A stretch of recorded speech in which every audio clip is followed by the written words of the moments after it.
السلام علیکم دوستو، میں لے کر آیا ہوں حضرت جی کا بیان۔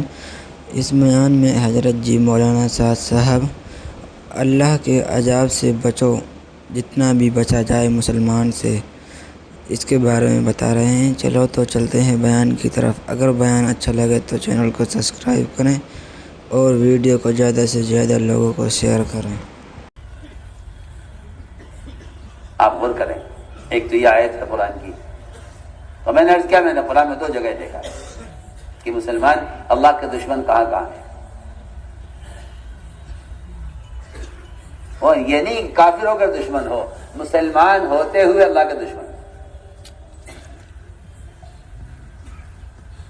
یہ اللہ سے دشمنی کرتے ہوئے اللہ سے رزق چاہتا ہے، صحت چاہتا ہے، ہدایت چاہتا ہے، اللہ کا دشمن ہوتے ہوئے اللہ تعالیٰ سے جو ہے مقدمات میں کامیابی چاہتا ہے، قرض کی ادائیگی چاہتا ہے، کیا نہیں چاہتا، یہ محتاج ہے، یہ کیا نہیں چاہے گا اللہ سے، مگر اللہ سے لڑتے ہوئے چاہ رہا ہے۔ آپ اپنے پڑوسی دشمن سے نمک نہیں مانگ سکتے، آپ اللہ سے کیا کیا مانگیں گے بتائیے، آپ فیصلہ کیجیے۔ آپ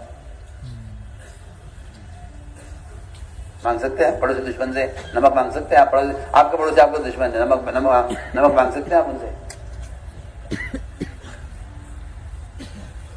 اس لیے ایک اللہ سے دشمنی وہ کرنے والا ہے اور جنگ کرنے والا ہے اللہ سے جو سودی کاروبار کر رہا ہے۔ دوسرا وہ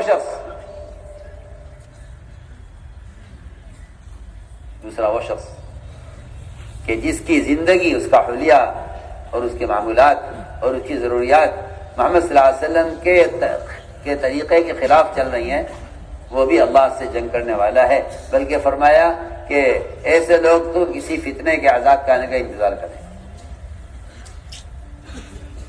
یہ تو صحیح، آپ تو سمجھتے ہیں کہ عذاب نماز چھوڑنے سے آئے گا، میں کچھ اور کہہ رہا ہوں۔ قرآن کہہ رہا ہے فَلْيَحْذَرِ الَّذِينَ يُخَالِفُونَ عَنْ أَمْرِهِ أَن تُصِيبَهُمْ فِتْنَةٌ أَوْ يُصِيبَهُمْ عَذَابٌ أَلِيمٌ، کہ یا تو یہ لوگ باز آ جائیں محمد صلی اللہ علیہ وسلم کی مخالفت کرنے سے، ورنہ یا تو ان پر کوئی عذاب آئے گا یا کسی کی فتنے میں مبتلا کر دیا جائے گا۔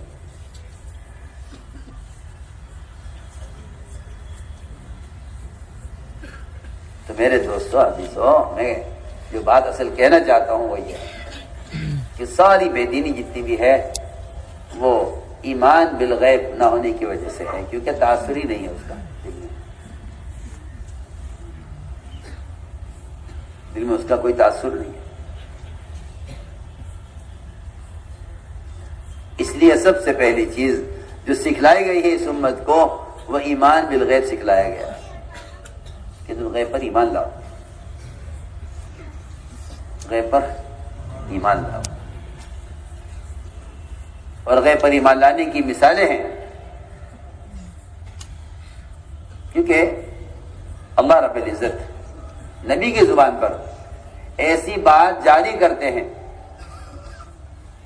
کہ جو آدمی کی عقل کے، تجربے کے، سوچ کے، قیاس کے، سب کے خلاف ہوتی ہے، تاکہ ہم یہ دیکھیں کہ کون نبی کی بات کو مانتا ہے، کون نہیں مانتا۔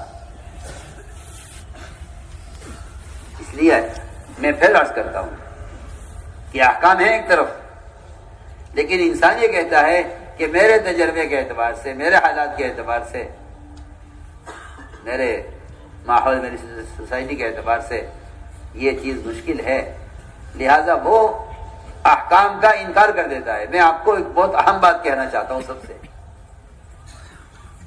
جس طرح یہ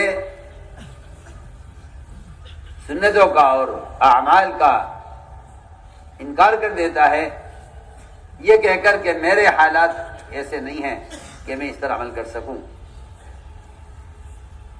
میں بالکل آپ سے سچی بات عرض کر رہا ہوں، بالکل اسی طرح آپ صلی اللہ علیہ وسلم کی لائی ہوئی خبروں کا کفار نے بھی اسی طرح انکار کیا ہے، صاف صاف بات ہے۔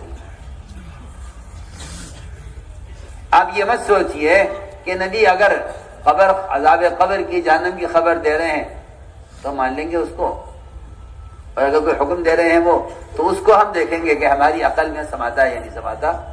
میں آپ سے یہی کہنا چاہتا ہوں، مطلب یہی ہے اس کا کہ ہم بعض باتوں کو تو مانتے ہیں، بعض کو نہیں مانتے۔ فرمایا قرآن نے اولئک هم الکافرون حقا، اصلی کافر یہی ہے۔ اصلی کافر یہی ہے کہ ہم یہ بات تو مانیں گے، یہ بات نہیں مانیں گے. من البعض ونكفر ببعض ويريدون ان يتخذوا بين ذلك سبيلا، اور چاہتے یہ ہیں کہ یہ اس کے درمیان ایک نیا راستہ نکالے کوئی. میں آپ سے صاف عرض کرتا ہوں، یہ نیا راستہ منافقین نے بنایا تھا کہ بھائی بعض کام ایسے کر لو جس سے ہم مسلمان معلوم ہوں، باقی تمہیں اختیار ہے. جی ہاں، تو میں نے عرض کیا کہ منافقین نے راستے نکالا تھا درمیان کا کہ نہ پورے ادھر نہ پورے ادھر. وہ تم منافقین کے بارے میں اللہ نے فرمایا ہے کہ یہ بارڈر پر چلنے والے لوگ ہیں، یہ کفر اسلام کے بارڈر پر چلتے ہیں. اور اسلام کے بارڈر پر میں آپ تو بالکل منافقین کے بارے میں سچی بات جو قرآن نے کہی ہے، میں بالکل آسان تعارف ان کا کروا رہا ہوں. یہ بارڈر پر چلنے والے ہیں. بارڈر پر چلنے والوں کا حال یہ ہے کہ بھئی کہاں کس روپ میں رہنا ہے، ذرا اس کو دیکھ کے چلو. جی ہاں، میں آپ سے صاف سے عرض کرتا ہوں کہ شادی میں جانا ہے تو کس حلیے میں، مسجد میں جانا ہے تو کس حلیے میں، کسی بزرگ کسی ولی سے ملاقات کرنی ہے آج تو کس حلیے میں کرنی ہے، اور اگر کسی گناہ کی جگہ پر جانا ہے تو کس حلیے میں جانا ہے. یہ بہروپیہ ہیں. بہروپیہ منافق کو کہتے ہیں. یہ کون ہے؟ سب پکی بات ہے. یہ سارے بہروپیہ ہیں. اور بہروپیہ کسے کہتے ہیں؟ منافق کو. اللہ نے ہمیں حال بیان کیا ہے کہ یہ منافقین وہ ہیں جو کفر اسلام کے بارڈر پر چلتے ہیں. اگر انہیں مسلمانوں کے ساتھ رہ کر ان کا بیٹا پیدا ہو گیا، کیا عجیب بات ہے یہ. اگر مسلمانوں کے ساتھ رہ کر ان کا بیٹا پیدا ہو گیا تو کہتے ہیں مذہب اسلام اچھا مذہب ہے، اور اگر مسلمانوں کے ساتھ رہ کر بیٹی پیدا ہو گئی تو کہتے ہیں اسلام میں کوئی خیر نہیں. سوچیے آپ، جو چیز انسان کی اختیار سے، کیا میں کہتا ہوں نبی کے اختیار سے بھی باہر ہے، لڑکا پیدا کرنا لڑکی پیدا کرنا نبی کے ہاتھ میں بھی نہیں. اللہ جس کو جو جائے گا وہ دے گا اپنی مرضی سے. یہب لمن یشاء اناثا ویہب لمن یشاء الذکور، وہ اللہ کی مرضی ہے، جس کو چاہے لڑکی جس کو چاہے لڑکا دے. لیکن ان منافقین کے نزدیک اسلام کی خیر، اسلام کا شر وہ ایسی چیز پر ہے کہ اگر لڑکی پیدا ہو تو اسلام میں خیر نہیں ہے، لڑکا پیدا ہو تو اسلام میں خیر ہے. سوچیے آپ، اتنی سی بات پر پلٹ جایا کرتے تھے یہ منافقین اسلام سے کفر کی طرف. تو ہم نے عرض کیا کہ جب مسلمان اللہ کے کسی حکم کو اپنی عقل کی بنیاد پر لے گا تو پھر یقینی بات ہے کہ یہ اس کا انکار کیے بغیر نہیں رہے گا. کہ جی آج کل کے معاشرے میں اور آج کل کے کلچر میں یہ چیز تو چلنے والی ہے نہیں، لہٰذا اس کو چھوڑ دو. اگر ایسے گدھے اور ایسے فاسق قسم کے لوگ پیدا ہوں گے تمہارے درمیان جو یہ کہیں گے بھائی اس سنت کو چھوڑ دینا چاہیے کیونکہ اس کا آج کل موقع نہیں ہے.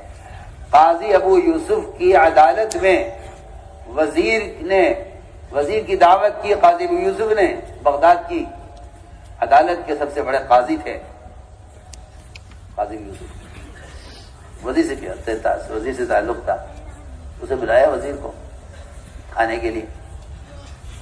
وزیر آیا، وزیر نے پوچھا قاضی ابو یوسف سے کہ آپ نے کھانے میں کیا تیار کرایا ہے میرے لیے، دعوت ہے. بے تکلفی سے پوچھ لیا. تو قاضی ابو یوسف نے حدیث پڑھی، کان رسول اللہ صلی اللہ علیہ وسلم یحب الدباء، کہ آپ صلی اللہ علیہ وسلم لوکی پسند کرتے تھے، میں نے آپ کی لوکی بنوائی ہے. اس نے کہا مجھے تو لوکی پسند نہیں ہے. اتنی سی بات، لوکی پسند نہیں ہے.